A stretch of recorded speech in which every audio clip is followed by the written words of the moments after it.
Well, good morning, everyone. If you would like to take your seats. The best laid plans of mice and men, and still some small things slip through. It is delightful to be here this morning and to present to you our graduating class of 2020.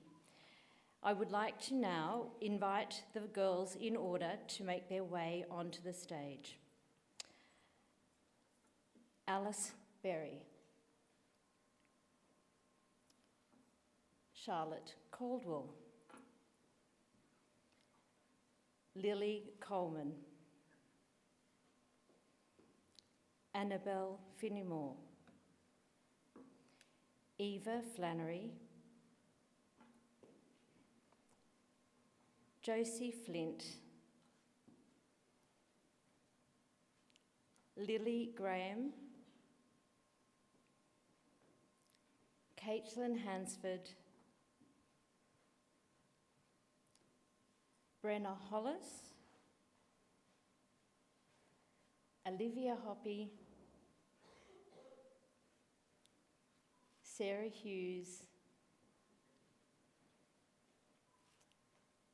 Dukajaya Kuma, Jessica Lee, Charlotte Little, Lily Rose Mackenzie, Kaylee Morgan, Beam Niamthong, Shelby Philp, Jane Spencer, Isabel Taylor, Ruby Ticehurst, Claire Warwick, Paris Wibley, May Yee, and Helen Zhao. Would you join with me in welcoming our class of 2020?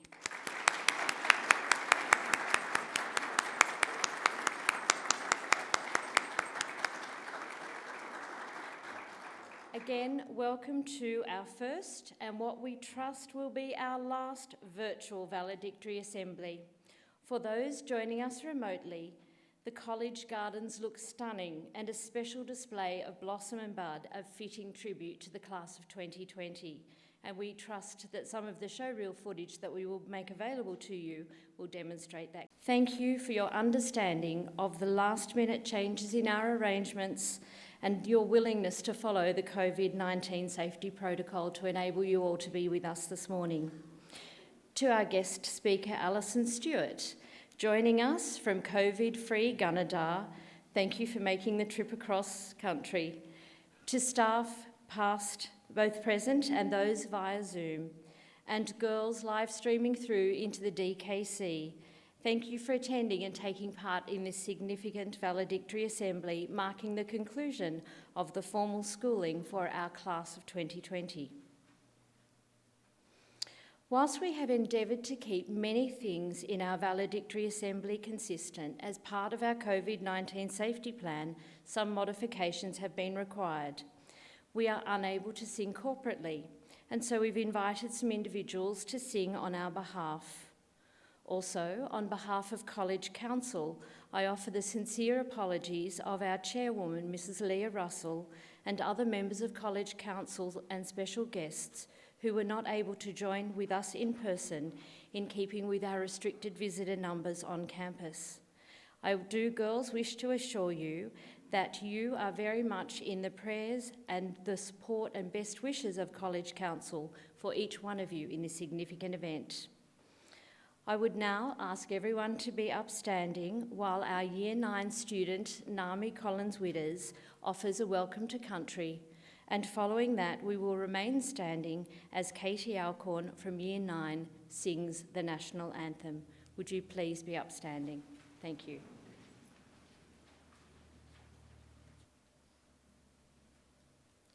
Dangara Gemika, Getara Indena. I'd like to acknowledge the Anouan people who are the traditional custodians of this land. I'd also like to pay respect to the elders both past and present and extend that respect to the other Aboriginal and Torres Strait Islander people present. Thank you.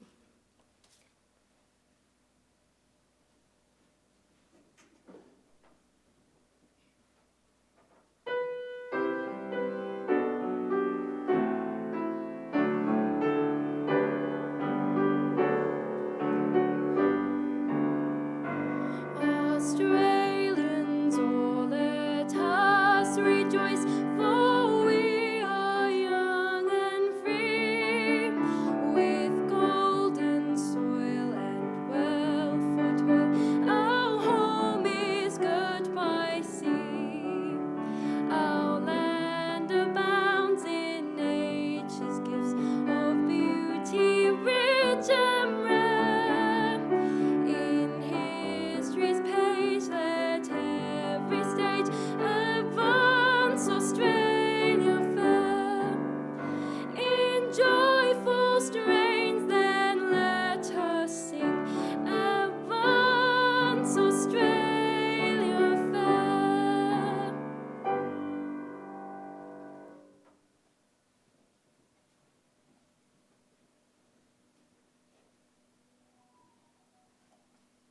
Please be seated. Please join me as we begin our time together in prayer. Heavenly Father, thank you for this wonderful group of young women that we have the opportunity to farewell this morning. We give thanks for their energy, their enthusiasm, and for all that they have achieved together and as individuals during this very challenging and changing year. We also give special thanks for their families and loved ones who continue to nurture and support them during this challenging time. We do give thanks for all that Year 12 have learned during their time here at PLC, about themselves, about your world, about what truly to value in this world, but especially the things of eternity and the things of you. Please use your word to guide them in the ways of humility, of integrity, of servant-heartedness, and of love in whatever you have for them in the future. We give thanks for the privilege of being part of their lives here, and we ask you to bless them as they go out from PLC. This morning, as we open your word in Philippians, please help us to have open hearts and minds to look at your word together and to be willing to apply it to our own lives. All of this we ask in the name of your Son, Jesus. Amen.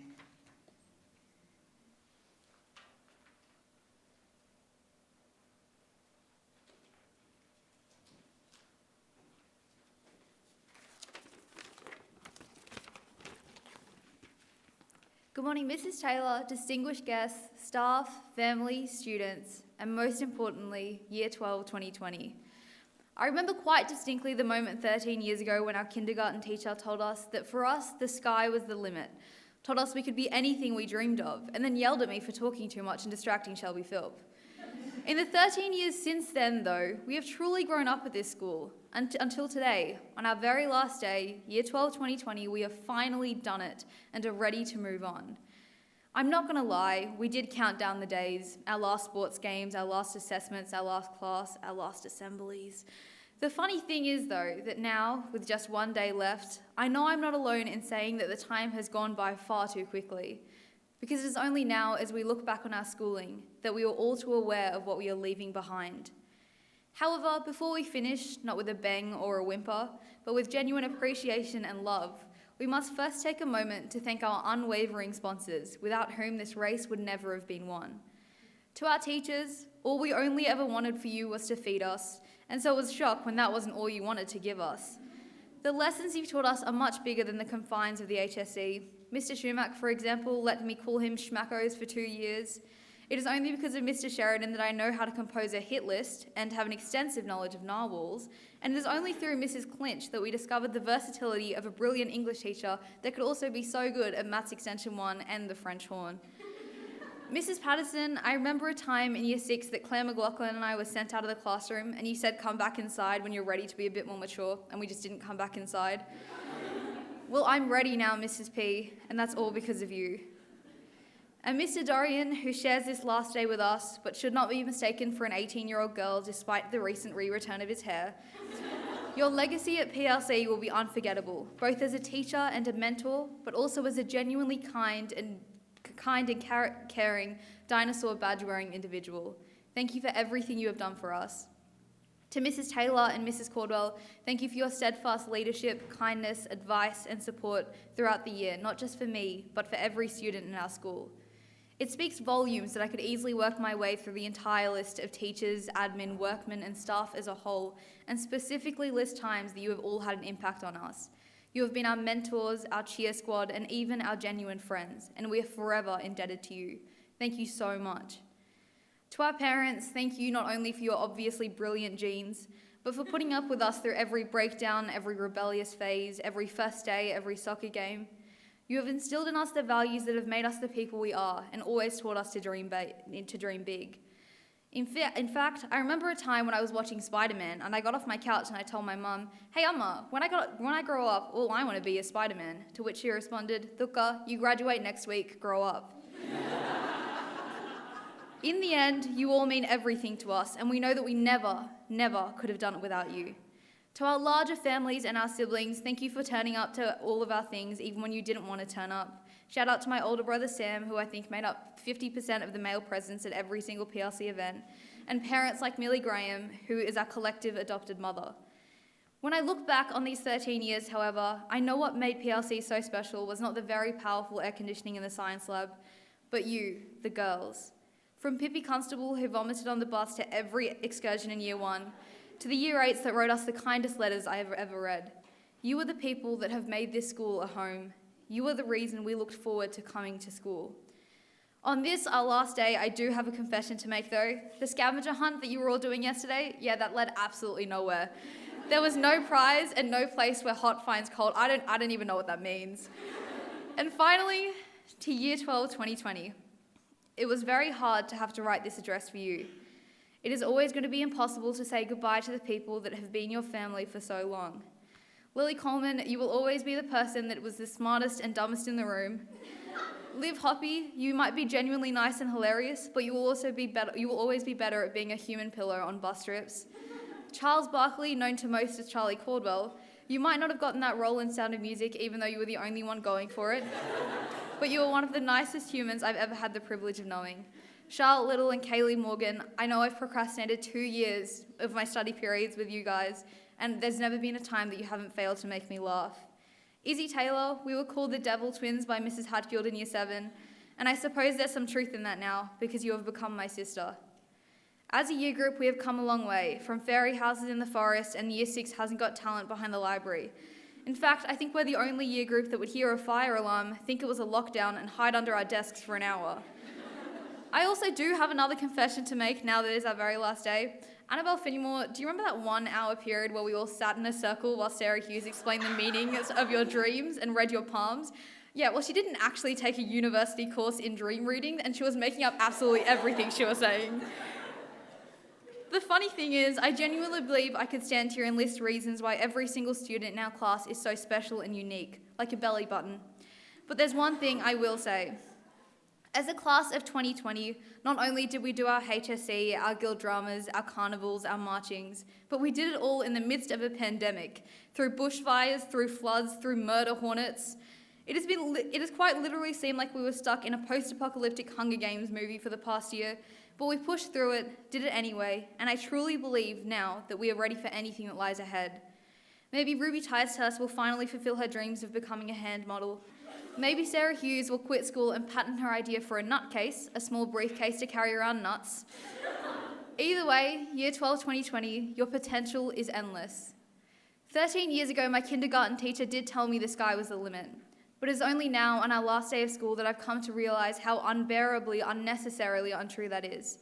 Because for us, the sky is not the limit, it is only the beginning. Thank you, Year 12, for bringing me so much joy, for being my friends and my family. I truly will miss you so much, even though I know this is not the end for us. Thank you to the students at PLC for laughing at my jokes, even when they were really unfunny, for participating in guild drama, swimming carnivals, marching. You are some of my very best friends. It has been the greatest honour of my life to be your head prefect for 2020. If there was one last thing I could say to Year 12 and to all of you, it's this. Now, I don't know much sign language, but I do know this means I love you. Thank you.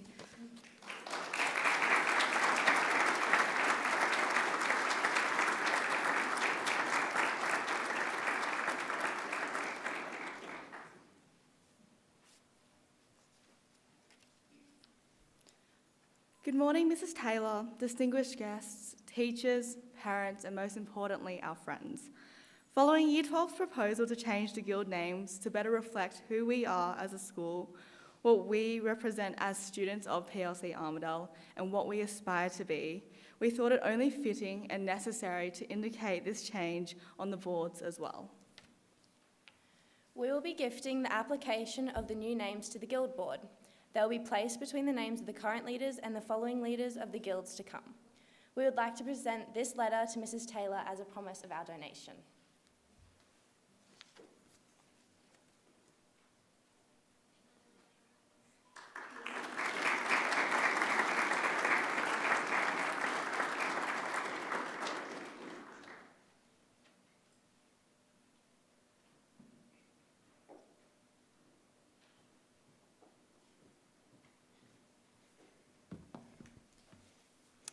Good morning. It gives me great pleasure to present each of our Year 12 students to receive their graduation certificate to thank them for their contribution to the college, and to present the Academic Merits, Academic Effort and Achievements, and Academic Effort and Application Awards and Pockets. Alice Berry, Effort and Achievement for Business Studies, Mathematics, Standard and PDHPE.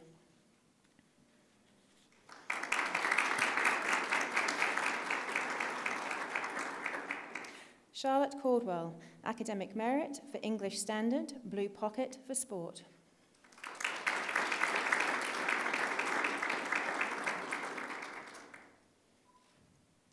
Lily Coleman, Effort and Achievement for Biology and Chemistry.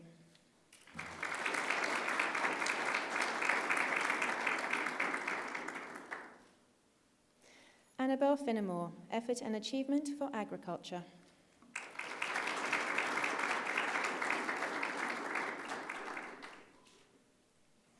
Eva Flannery, Academic Merit for PDHPE, Effort and Achievement for English Advanced, Mathematics Advanced.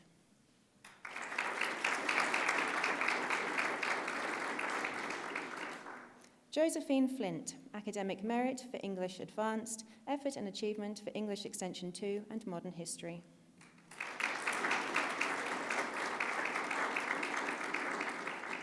Lily Graham, Effort and Achievement for English Standard, a Gold Pocket for Music.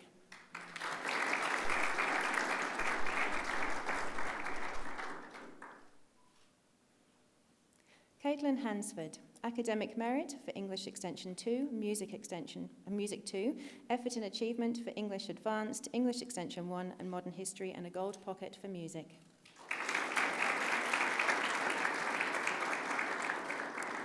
Brenna Hollis, Academic Merit for Hospitality, Effort and Achievement for Design and Technology and Mathematics Standard.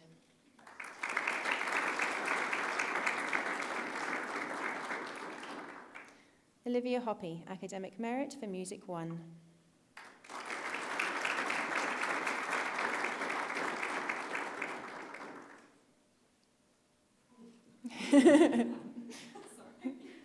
Sarah Hughes, Academic Merit for Ancient History, Gold Pocket for Music.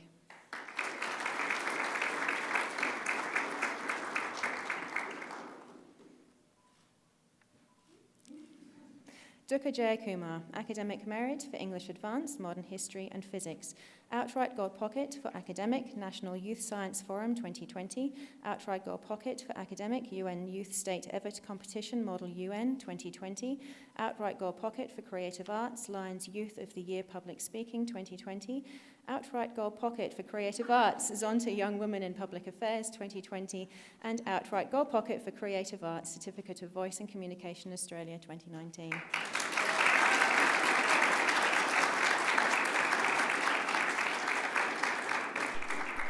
Jessica Lee, Academic Merit for Chemistry. Outright Gold Pocket for Academic, Australasian Association of Philosophy, National Philosophon 2020. Outright Gold Pocket for Creative Arts, Rotary Public Speaking Final 2020. Outright Gold Pocket for Creative Arts, Certificate of Voice and Communication Australia 2019, and a Silver Pocket for Academics.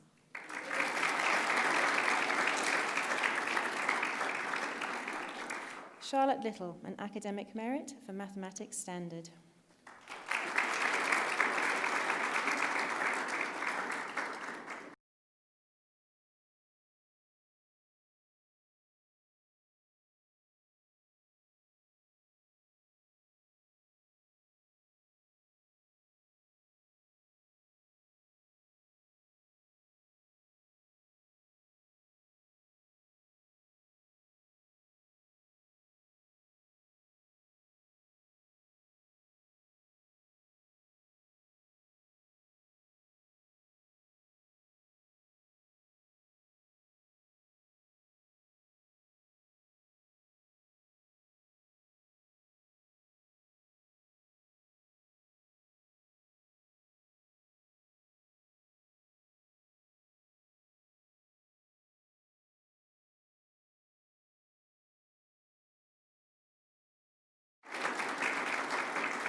Isabel Taylor, Academic Merit for Biology, English Advanced, English Extension 1, Modern History.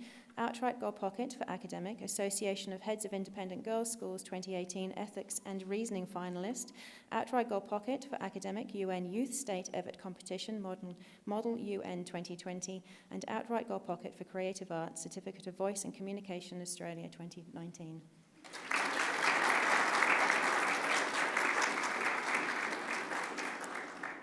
Ruby Ticehurst, Effort and Application for Modern History.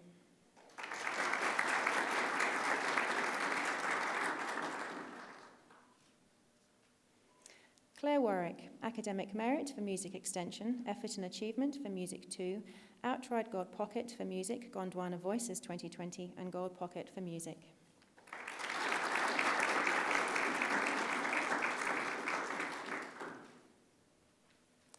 Paris Wibley, Academic Merit for Business Studies, Effort and Achievement for Biology and Chemistry.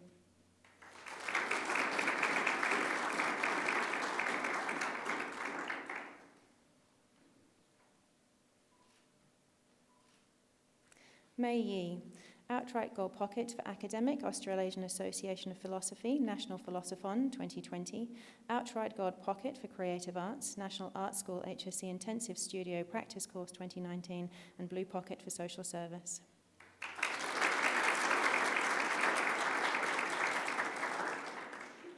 And Helen Zhao, Academic Merit for Biology, Chemistry, Mathematics Extension 2.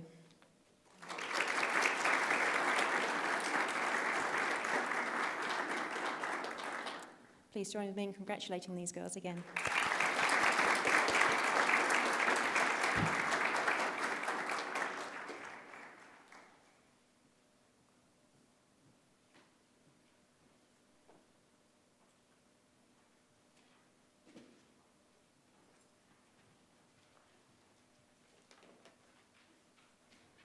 Good morning, Mrs. Taylor, distinguished guests, teachers, parents, and friends. It is my great honour today to introduce our guest speaker, Mrs. Alison Stewart. After 6 years as a boarder at PLC, hailing from Gunnedah, Alison graduated as head prefect and hockey captain in 1997. She spent her first year out of school as a gap student at the King's School in the UA. in the UK. On her return to Australia, she commenced a Bachelor of Optometry at the University of New South Wales before going on to work in private practice across Sydney and regional New South Wales, as well as completing a graduate certificate in ocular therapeutics in 2012 to broaden her skills. For the past 10 years, she has been settled in her hometown of Gunnedah, where she has been able to hone her passion for singing and acting through her involvement in several local amateur theatre productions, so I expect she will feel at home on the stage today.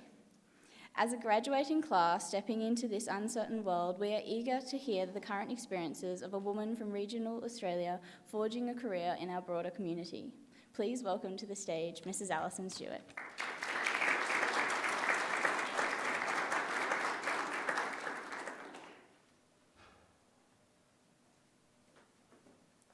Thank you so much. Good morning, PLC staff, parents and students joining us here in person and also remotely via video link today. And a very special good morning and congratulations to the PLC Year 12 girls. My name is Alison Stewart and I'm a PLC old girl. I was a boarder here from Year 7 to Year 12, finishing in 1997. 23 years ago, I stood here and gave my Year 12 valedictory speech as head prefect. I'm sure at the time I thought I was saying some pretty profound things. I know I didn't get anywhere near the number of laughs that Thurka just did. I don't really remember what I actually said, but I do remember how I felt. And it's how you feel right now. Happiness laced with sadness, exhilaration, pride. I found it very hard not to cry singing Ad Astra that day. And I certainly had a tightness in my chest this morning, listening to that beautiful piping as you all walked through a tunnel of your peers, wishing you good luck and goodbye. I live in Gunnedah, my hometown, with my husband Alex and my children, Georgina and Harry. I work as an optometrist, part-time at the moment because Harry is still in preschool. Luckily, this speech is not about work-life balance because I certainly wouldn't be the woman to give it. Let's just say that it has been incredibly hard being a mother and also a professional and feeling like there is never enough of me to go around. It's a challenge I'm sure that a lot of you will end up facing. When you work out how to manage it, give me a call and let me know how. So how did I get into optometry? Well, it wasn't my first choice. I was actually accepted into a degree called Molecular Biology and Genetics. In hindsight, I think I must have just thought the title sounded impressive. Luckily, I took a gap year in England, and at some point during that time, it dawned on me that perhaps that was not the right course for me. I realised that with that particular qualification, I would most likely end up living in a city and working in a lab, which is fine, but it turns out I actually wanted just the opposite of that. I wanted to work with people, and I wanted to at least have the choice to live in the country. So I applied for allied health courses, such as pharmacy, physiotherapy, radiography, and ultimately I settled on optometry. So who has had their eyes tested by an optometrist? Hands up. Lovely.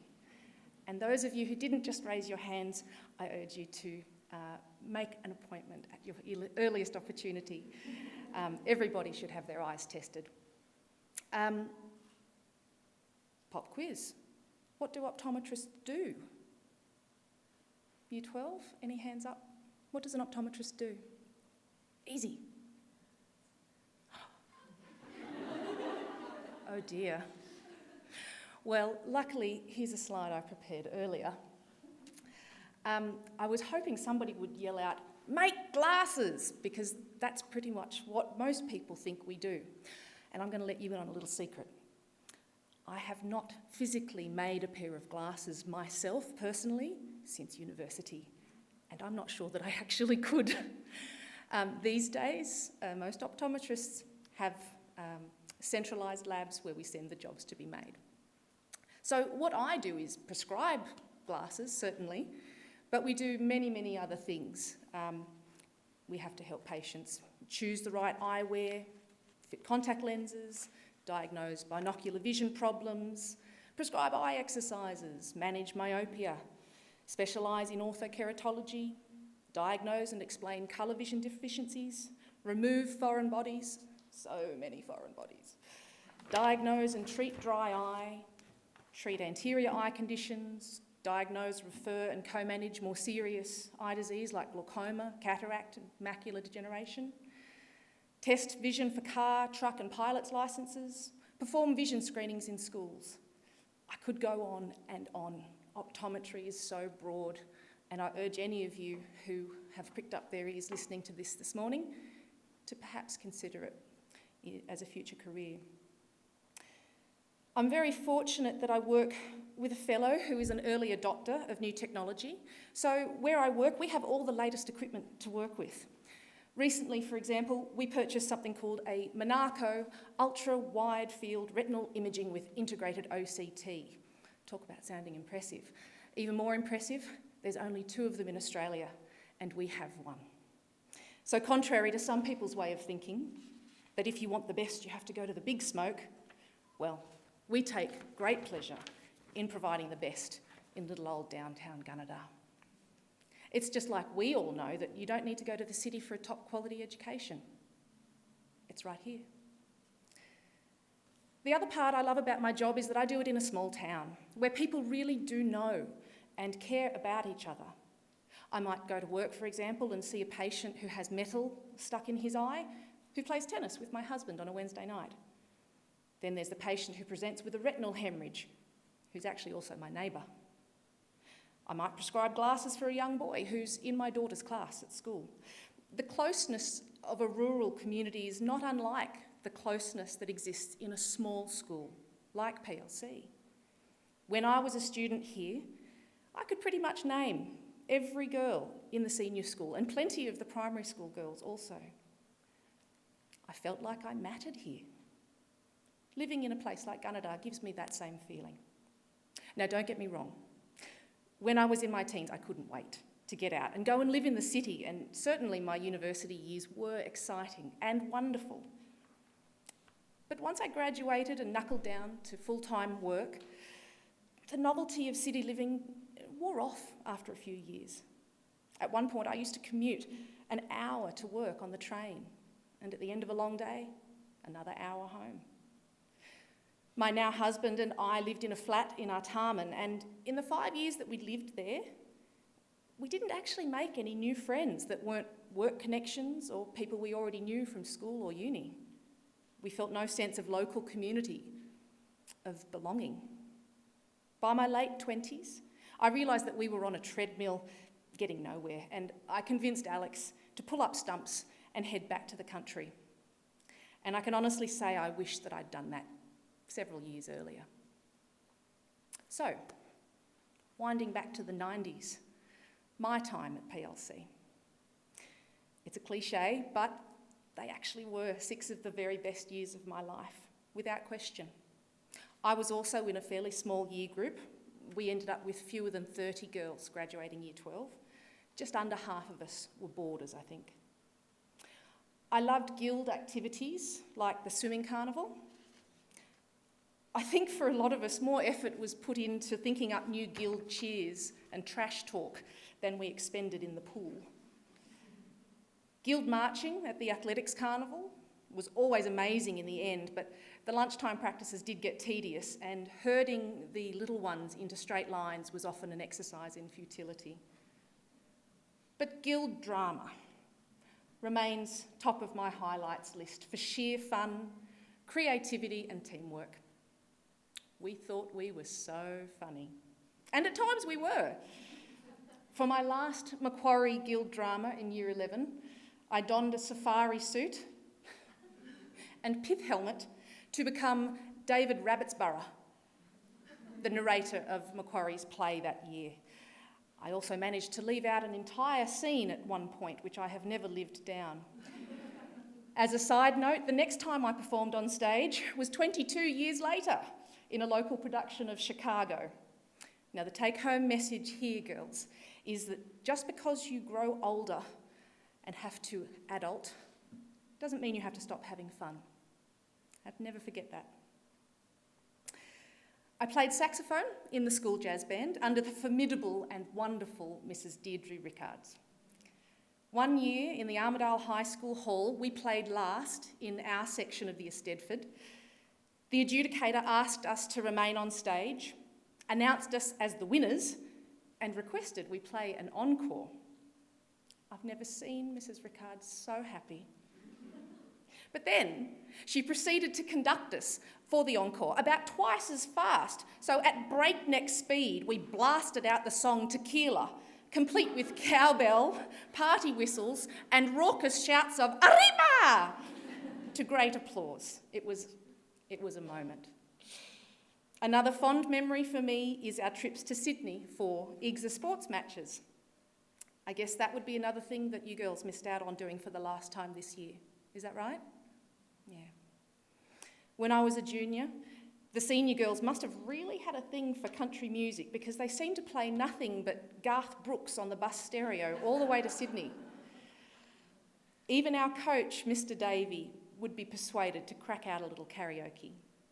We would arrive down there in Sydney late on a Friday afternoon, pile out of the bus, play a match against, say, Abbottsley, then either be billeted with a family or spend the night in one of the boarding houses. Next day, we'd play another 2 matches, pile on the deodorant and board the bus back home, utterly exhausted. When we got a win under those conditions, having travelled so far and playing 3 matches within 24 hours, we really felt we'd earned it, and it meant a lot to us. Being a boarder, now that was really special. It wasn't always a smooth ride, of course, particularly in year 9 and 10. And I used to hate coming back from a weekend exit to find my bed short-sheeted.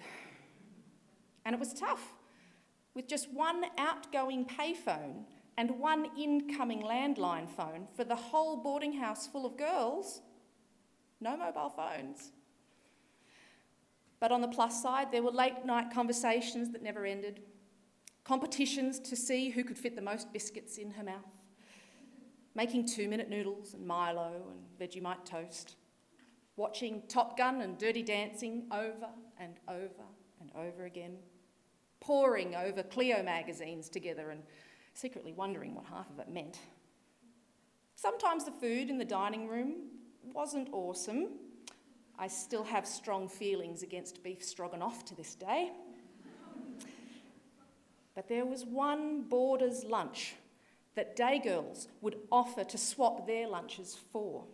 Now, I'm sure that these are no longer served, but boarders from my era would remember the excitement when the word got around that it was grease buns for lunch.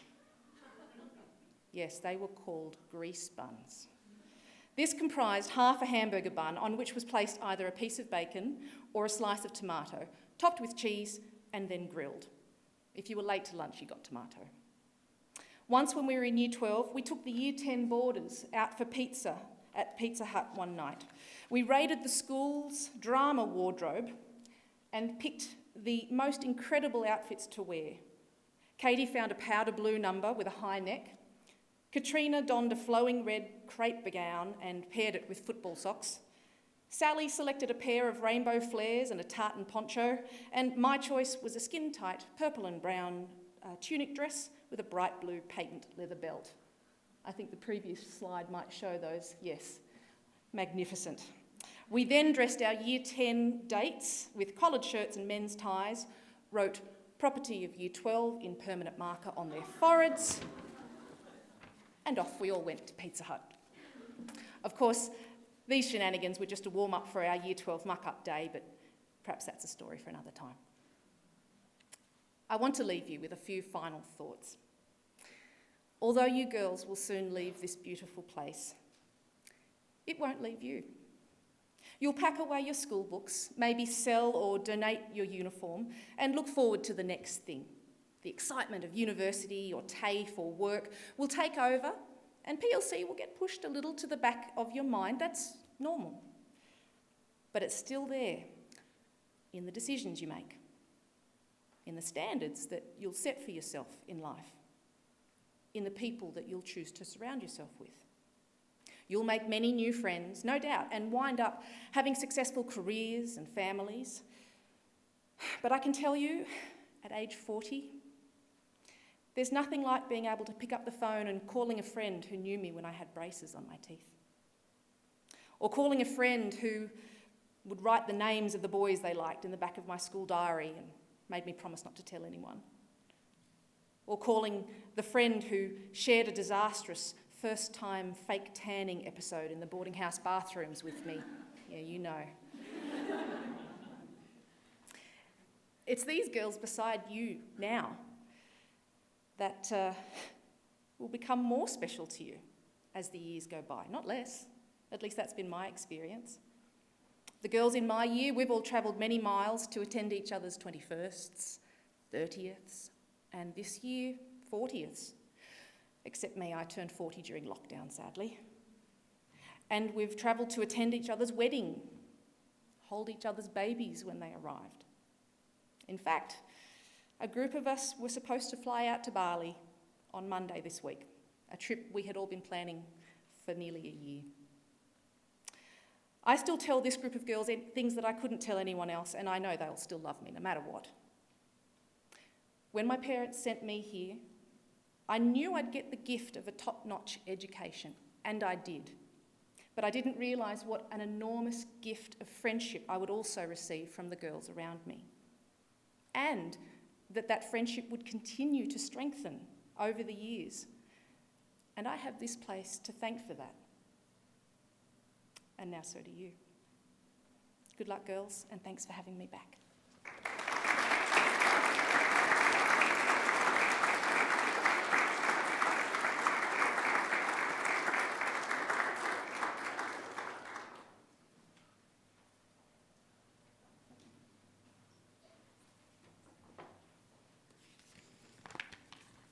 Good morning. On behalf of our PLC community, and particularly our Year 12s, I would like to thank you, Mrs. Stewart, for coming back to PLC to address us today. You have impressed us with sharing all your different jobs that you have to do as an optometrist instead of just making glasses, and thank you for sharing your favourite memories from being at PLC. Hearing your funny guild, music, and IGSA stories allows us to reflect back on our years here. You have inspired us that even though we grow older, we shouldn't let that stop us from having fun. We have turned on wonderful weather for your return visit to our school, and we hope you enjoyed the wisteria and blossoms that probably look quite different to when you were here. It has been a privilege to hear your message today, and I would now like to invite you to return to the stage to receive a small thank you gift on behalf of PLC Armidale.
Good morning, Mrs. Taylor, distinguished guest, Mrs. Stewart, Mrs. Caldwell, parents, staff, and most importantly, Year 12. Wow, Year 12, what a year it has been. Somehow you managed to survive a global pandemic as well as that little side project of the HSC. Every single one of you sitting in those seats before me has well and truly earned your place. During the past 12 months, your leadership and guidance has proven to us that anything is possible. A unique challenge was placed heavily upon you, and the persistence, strength, and determination that you have demonstrated throughout the year is incredibly inspiring. Your passion to pursue innovative ideas, try new things, and explore the unknown has built our sisterhood. Your cohesiveness as a year group inspires us as the emerging leaders of the school to keep going no matter what the circumstance. You have shown us that determination and perseverance will lead you to places that you didn't think were possible. During remote learning, we faced many challenges.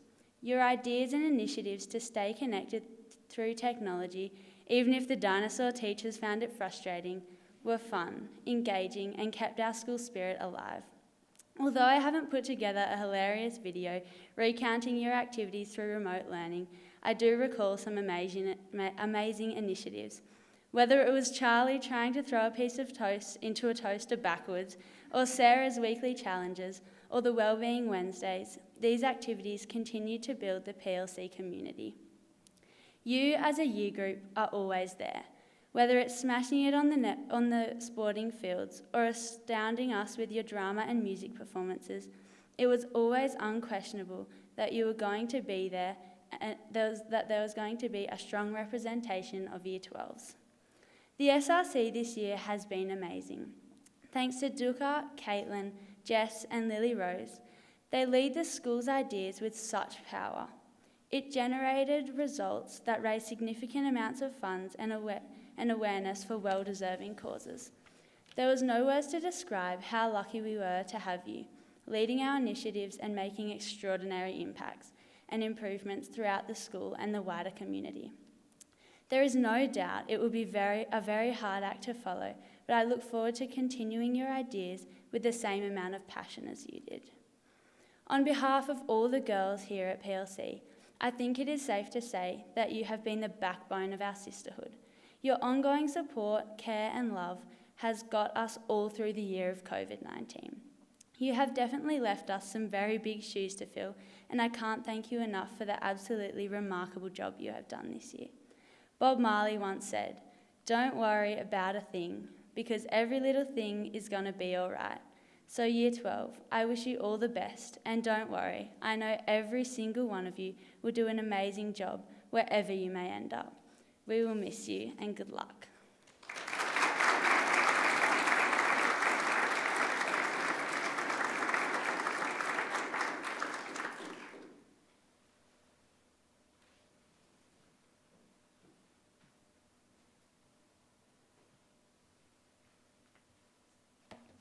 Our Bible reading today is from Philippians chapter 4, verses 4 to 9. Rejoice in the Lord always. I will say it again, rejoice.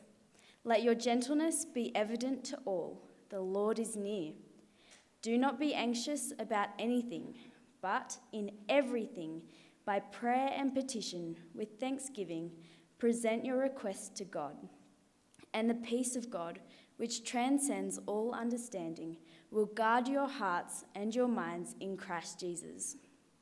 Finally, brothers and sisters, whatever is true, whatever is noble, whatever is right, whatever is pure, whatever is lovely, whatever is admirable, if anything is excellent or praiseworthy, think about such things. Whatever you have learned or received or heard from me or seen in me, put it into practice, and the God of peace will be with you.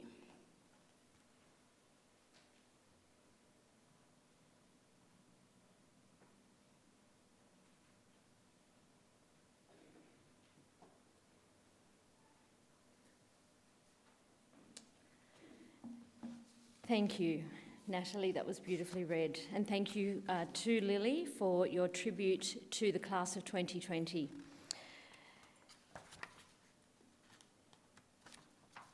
Today is a very significant event for each person present for a variety of different reasons. For some parents, this will be your first child graduating, and for others, it may be your last. This week marks the final week at PLC Armidale for Mr. Dorian and the final valedictory week for Mrs. Caldwell.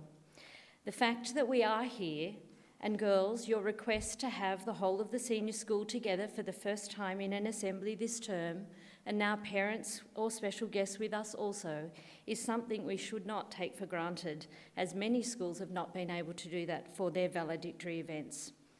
2020 certainly will be marked in the annals of history as the year that, despite the most significant advances in technology, some of the highest living standards known in the Western world, the most significant medical treatments available, and global connectedness, a novel virus shaped like a crown brought the world to a standstill. Whilst we have lived and experienced COVID this year, it is not over and will continue to shape and inform how we live and move and interact for years to come. 2020 is unprecedented. 2020 has been unique in every sense of the word.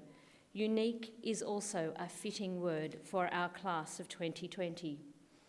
For those of you who may return to the college in 2040 to take part in the Inspire program, which is where our 20-year graduates return to share their experiences post-school, you will have stories to share this year which may be as disbelieving to the old girls of the future as the stories of the old girls in the past you've heard.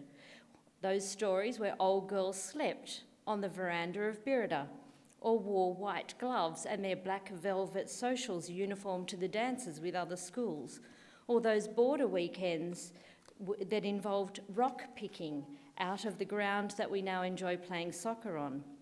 Well, let's go back to where it began for many of you. 2002, the year of birth for the majority of this cohort. By 2002, the world had realised that the millennium bug, a virus of a different sort affecting computer technology, had not brought the digital world to a standstill and was largely forgotten. Not so the corporate bill left behind of having to pay for the millennial bug preventative strategies.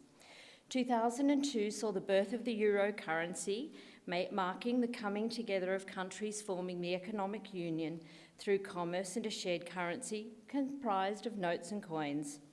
East Timor was also granted independence from Indonesia, a small island nation becoming the first new sovereign state to establish independence during the 21st century. The No Child Left Behind Act in the United States made it law for every student from grades 3 to 8 to be tested each year in reading and mathematics, and programs mandated to support students failing to learn. Switzerland finally joined the United Nations in 2002. In the wake of the World Trade Center tragedy of September 11, 2001, US President George W. Bush made his first public speech since taking office. His State of the Union address, recognised as one of the most memorable of any president, described regimes that sponsor terror as an axis of evil. Some months after this speech was made in response to the acts of terrorism upon America, the Americans invaded Afghanistan in what has become the longest war ever fought by the United States. Elsewhere in the world, the Uruguay financial system broke down with state-owned banks and ATM machines closed, people unable to access their funds. An estimated 40 million people were then infected by AIDS and the HIV virus worldwide. And the much-loved and public favourite Queen Elizabeth I, the Queen Mother, died aged 101. However, not all was doom and gloom. The Williams sisters battled it out at Wimbledon, with Serena Williams defeating her sister Venus 7-6, 7-4, 6-3. Australian ice skater Stephen Bradbury won a gold medal in the 2002 Salt Lake City Olympics in speed skating, becoming the first athlete from the Southern Hemisphere and Australia to win a gold medal in a Winter Olympics. That he won because everyone in front of him crashed 3 races in a row didn't matter. A gold is still a gold. Continuing the wins for Australians was a movie, A Beautiful Mind, featuring Australian actor Russell Crowe playing the part of a brilliant mathematician, John Nash, telling his story of a battle with an acute mental illness. Crowe won the Academy Award that year for Best Picture. The MTV reality show The Osbournes debuted 5 years ahead of the Kardashians, following the daily events of an ageing heavy metal rock star, Ozzy Osbourne, and his family. The offbeat and often bizarre show became an instant hit, delivering over 6 million viewers a week to MTV, its largest audience in history. The Lord of the Rings, The Two Towers, Star Wars Episode 2 and Dukkha, Just for You, Spider-Man were popular movies of choice in 2002. Halle Berry became the first black actress to win the Academy Award for Best Actress. Kelly Clarkson won the first ever American Idol contest. And Steven Spielberg finally finished college some 33 years after he had begun his degree, handing in Schindler's List for his student film assessment task. Toys of choice in 2002 included Rapunzel Barbie, Yu-Gi-Oh! And the Groovy Girls series, and there was even one named Isabel, which made its way into a December baby's first Christmas stocking. Just as those toys came and went, so did these inventions of 2002. The Bolingual promised dog lovers the opportunity to channel your inner canine through a radio microphone attached to your pet dog's collar. A handheld receiver translated his yelps, growls and whines into such phrases as, "I can't stand it," "How boring," and "I'm lonely." The translation came from samples of dog noises that had been collected, interpreted by animal behaviourists and stored in a doggy database. When the dog barks, the sound was then beamed through to the handheld device and matched to the database. The instructions for this device came with the final words of wisdom.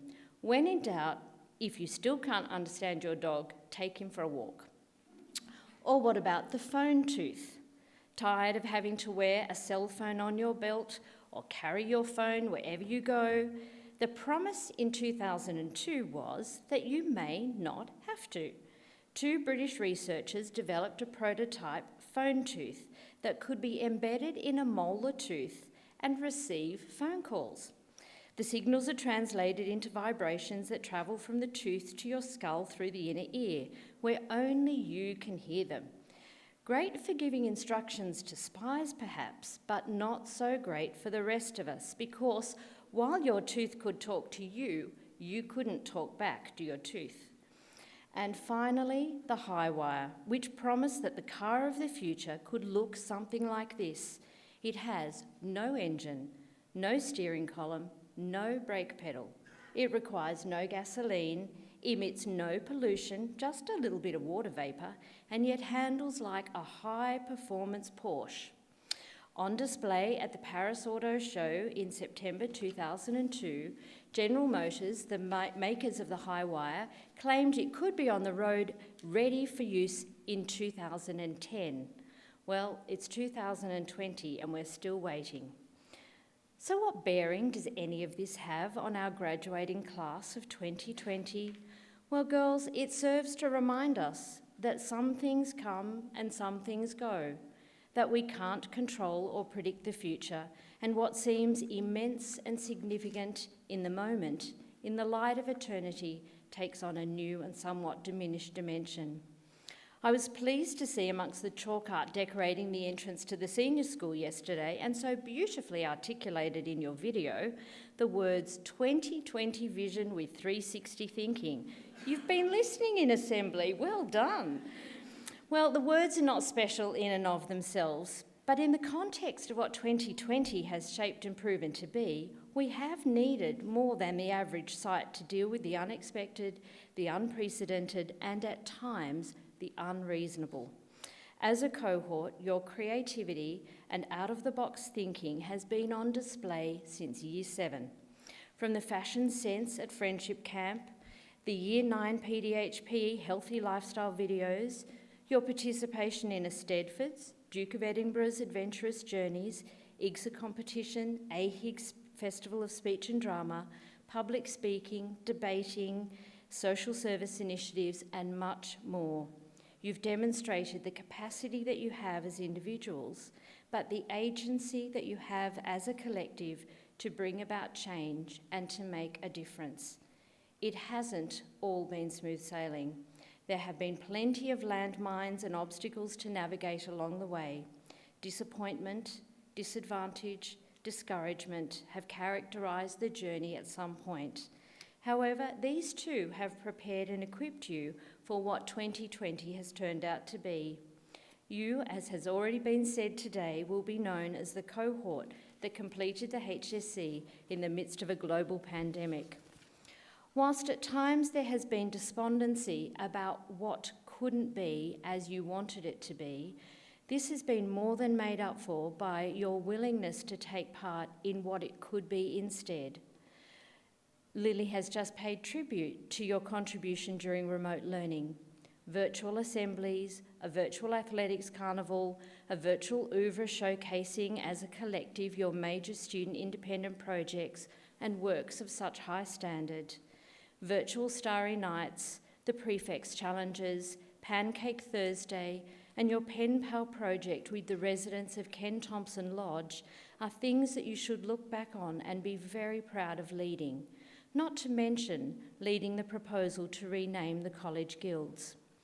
Again, the restrictions of what could be done yesterday on your final day demonstrated a willingness to turn a negative into a positive by again displaying your creativity and good humour in the activities you produce for the rest of the college to enjoy.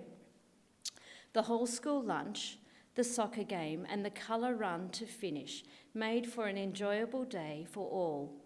Not to mention the fact that you are the group that has so far raised the largest amount of money on an activities day, $964.65 being nominated to a charity of choice sponsoring people who are disadvantaged, refugees rebuilding their lives in our country. Congratulations, and would you join with me in congratulating Year 12? Well, my theme for the year has been an encouragement to have 2020 vision and 360 thinking, and this thinking is made up of hindsight and insight and foresight.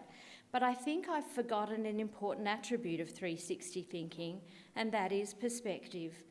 And if 2020 has taught us anything, it is to keep things in perspective, to have a true understanding of the relative importance of things, having a sense of proportion and appreciating the view of others which may not be the same as of our own. It's a hard lesson to learn, but one which I've seen emerge in you girls more and more in your response to things not being as many of you have wanted them to be. But I am very proud of you making the very best of what could be. Class of 2020, I trust that with hindsight you will see that your education at PLC Armidale has been more than just a series of classes, of courses and of concepts. It's provided an opportunity for your character to be shaped along the way, for your mind to be informed and your spirit to be nurtured. You have certainly put your stamp on PLC Armidale.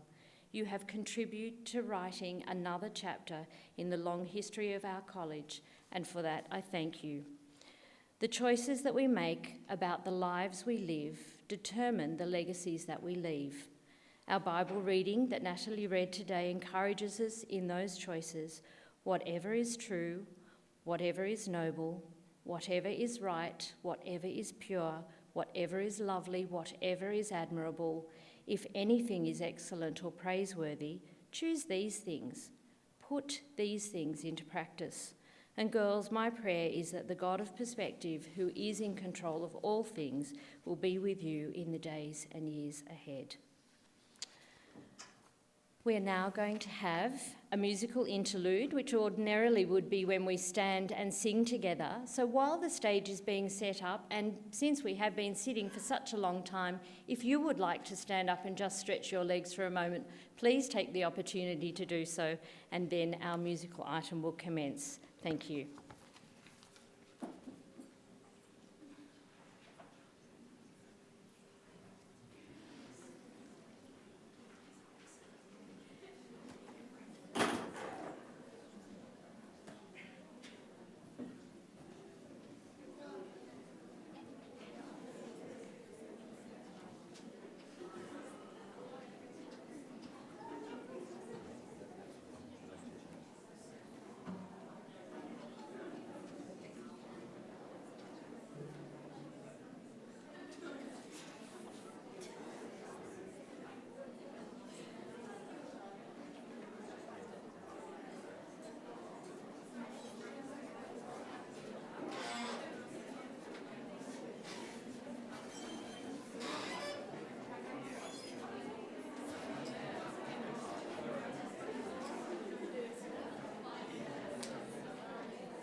Well, girls, we come now to the presenting of our prizes for Year 12. Mrs. Stewart is going to assist with presenting the prizes, and I know that Mrs. Crick would also like to take photographs of you girls, so if you just would pause when you receive your prize as you make your way onto the stage. Due to the restrictions of COVID, obviously we won't be shaking hands with Mrs. Stewart, but thank you for your understanding in that. So let's move to our first prize recipient, to Charlotte Caldwell, the prize for hospitality, mathematics standard and visual arts, the Armidale Numeric Lions Club Award for commitment to the Duke of Edinburgh scheme, the Caltex Best All-Rounder Award, the Dorothy Seaton Sports Prefect Award, and the Ferros Cup for all-round ability in academic and sporting achievement, the Macintosh Cup for the most consistent effort in sport, and the Tregurtha Prize for Leadership, joint winner, and the Vice-Chancellor's Award for Academic Excellence in Year 12 to the University of Newcastle. Congratulations, Charlotte.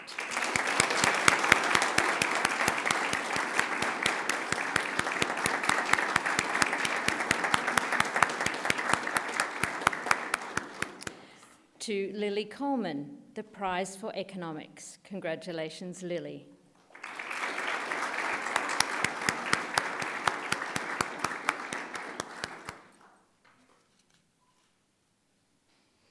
To Eva Flannery, the Reuben F. Scarf Award for Commitment for Consistent Effort and Desire to Improve. Congratulations, Eva.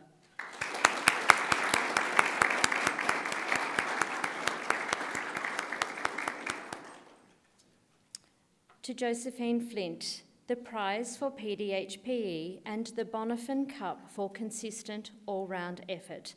Congratulations, Josie.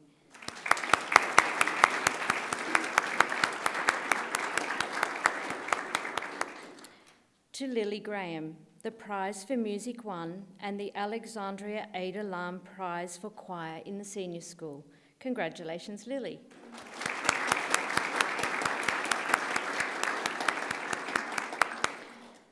To Caitlin Hansford, the 2020 ADF Long Tan Leadership Award and the Strahl Award for Significant Contribution to the School. Congratulations, Caitlin.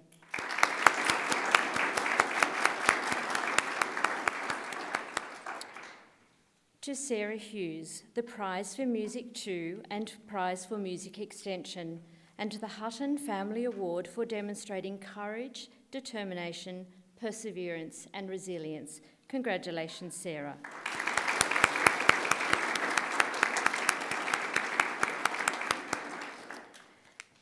To Duka Jayakumar, the Prize for Mathematics Advanced 2019, the Prize for Mathematics Extension 1 2019, the Prize for Chemistry, the Prize for English Extension 1, a Prize for Academic Distinction, the Morse Cup for Head Prefect, the Beattie Prize for Critical Thinking Skills in Modern History, and joint winner of the Tregurtha Prize for Leadership. Congratulations, Duka.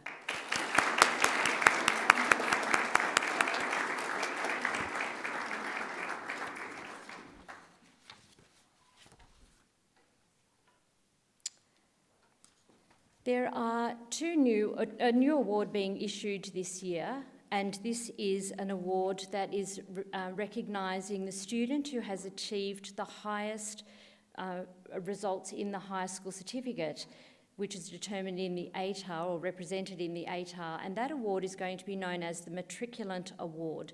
That award will not be issued today, it is being awarded at Speech Day.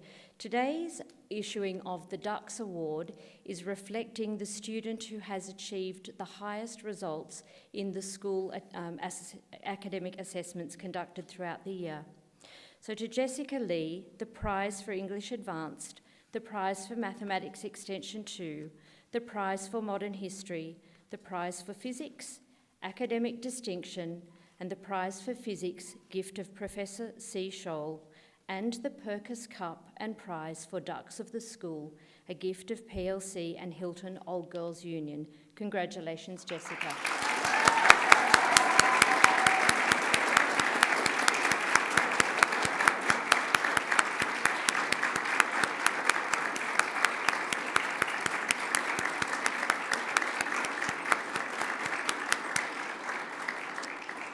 To Shelby Philp, Prize for Biology, Prize for Business Studies, Prize for Design and Technology, and Prize for Academic Distinction, and the 2020 ADF Future Innovators Award. Congratulations, Shelby.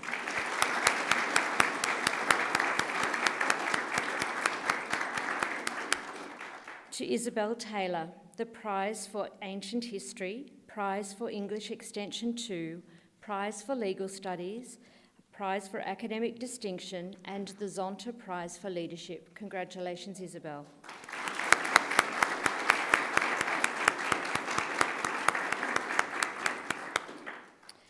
To Paris Wibley, Prize for Agriculture and Prize for Mathematics Advanced, and the PLC PNF Prize for Boarding. Congratulations, Paris.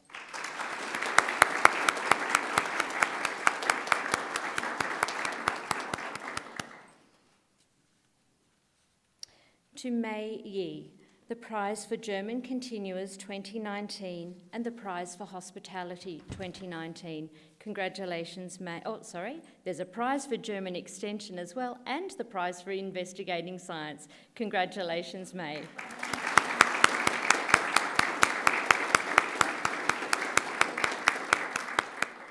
And to Helen Zhao, the Prize for English Standard, the Prize for Mathematics Extension 1, the Prize for Academic Distinction, and the Stanton Science Prize for Special Ability. Congratulations, Helen.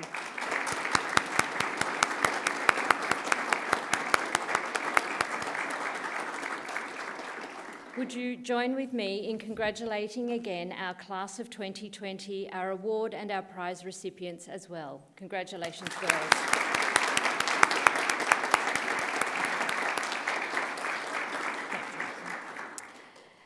Well, I started the assembly by saying the best laid plans of mice and men, and about 14 minutes into our assembly, our YouTube live streaming decided that it would stop. That's also created another technical challenge for us because we were intending today to announce the names that have been selected for the new guild names. As we know, the class of 2020 have worked on a proposal over some time and carefully considered how that proposal could be incepted. Reaching the view of that the names of the guilds were to change, there was a consultation held with key stakeholder groups, our old girls, current students and staff, and our current families. The overwhelming response from that consultation phase was in support of the change, and a change to the names of women whose qualities and characteristics reflect the values and the attributes of our graduate outcomes at PLC Armidale. Unfortunately, those names are also captured in the technology issue that we're having with our live stream video, and so I'm not going to be able to hand over to Dukkha, who is going to lead the guild leaders in that process of change. We will have to look at creating another opportunity for doing that. I know it is impromptu, Dukkha, but is there anything you would like to say at this point?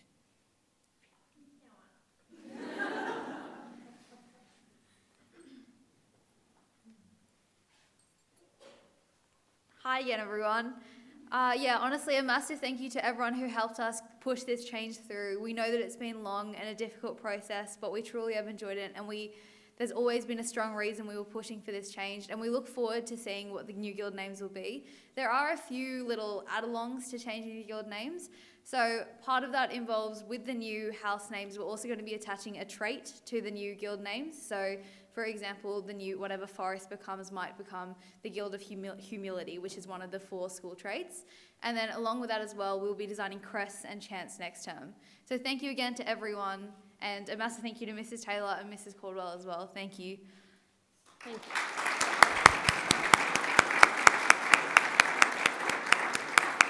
Thank you, Dukkha, and I think that's a great demonstration of our girls' ability to be resilient and to bounce back, even when things are disappointing, because I know that was something that our current Year 12s were looking forward to at valedictory, and unfortunately the technology has let us down.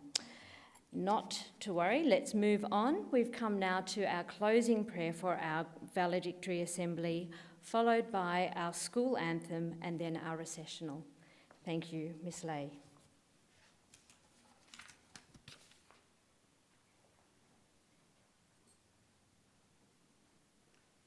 Please join me as we close our time together in prayer. Heavenly Father, we give thanks for this morning to celebrate with Year 12 and their family and friends the completion of their schooling here at PLC Armidale. We give thanks for all that they have learned during their time, and Father, we pray that they will use this knowledge to fulfil your purposes in the world. During this time of transition from school to exams to life beyond the Green Tartan, we humbly ask you to guide and lead the class of 2020, and please grant them grace and peace during this time of change. Bless and protect them, and give them the strength and courage to hold on to those values of integrity, of humility, of respect, and of self-discipline as they look into the future and all that it holds.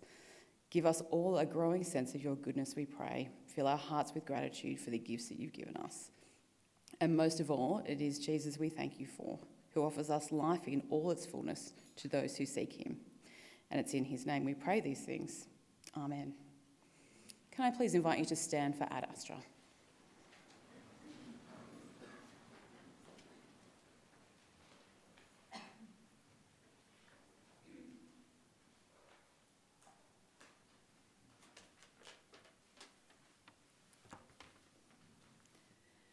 For 41 years, I have sung this anthem at this school.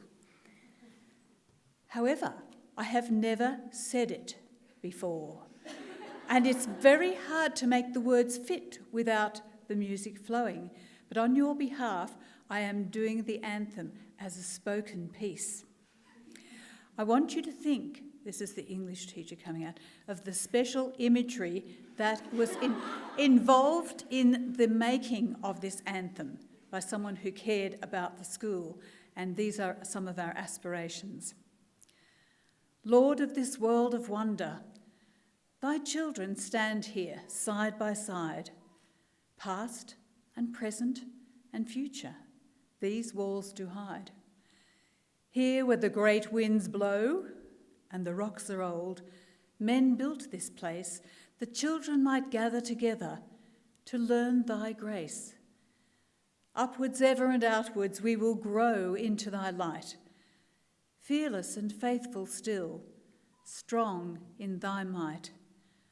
Laughter and love be ours, a goal to seek and a joyful song. As we lift up our eyes to the hills, the stars are strong.